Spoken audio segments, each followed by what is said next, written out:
Il tiro potente dell'Athletic che inizia a spingere forte. Corto. Tra le linee prova ad andare Brando. Il tiro ribattuto, poi la deviazione. Nuova proposta. C'è soltanto Di Peri. Poi il tiro da fuori con la parata di Schiera.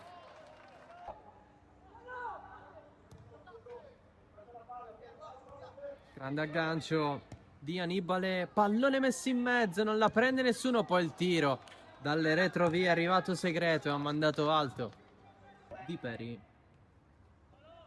Brando.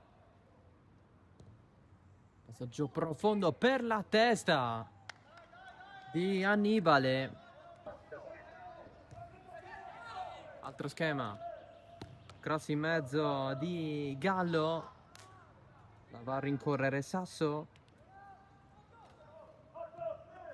Nuovo traversone. Si cerca anche una mezza rovesciata. Il tiro di Brando è storto. La punizione che sfiora il palo con Gallo.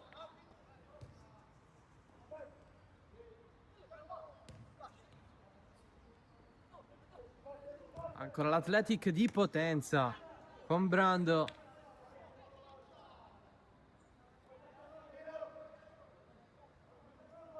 Cross in mezzo, c'è il tiro di Pace.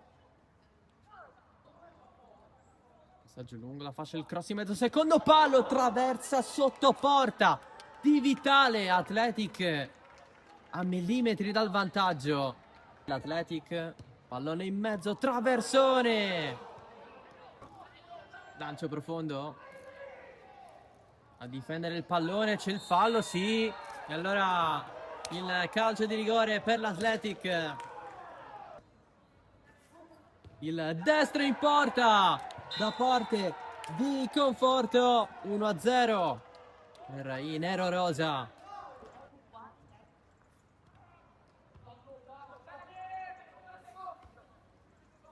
Questa traversa da parte di Passarello.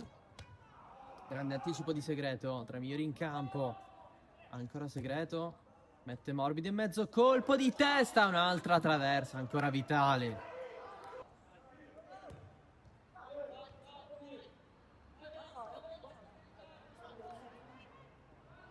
Anticipo pulito di Alamia, sale il Carini, pallone per Puccio, il tiro bloccato da Schiera.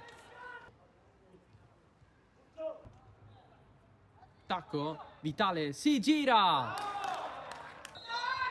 Punizione, Carini. La battuta di Cardinale. Esce Schiera.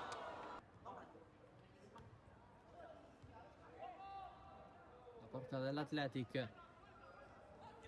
Qui va in anticipo Conforto. Il passaggio filtrante ottimo per il Mancino in rete. Il 2-0 che chiude la partita. Di Greco può esultare l'Athletic Palermo, che nel recupero mette il lucchetto.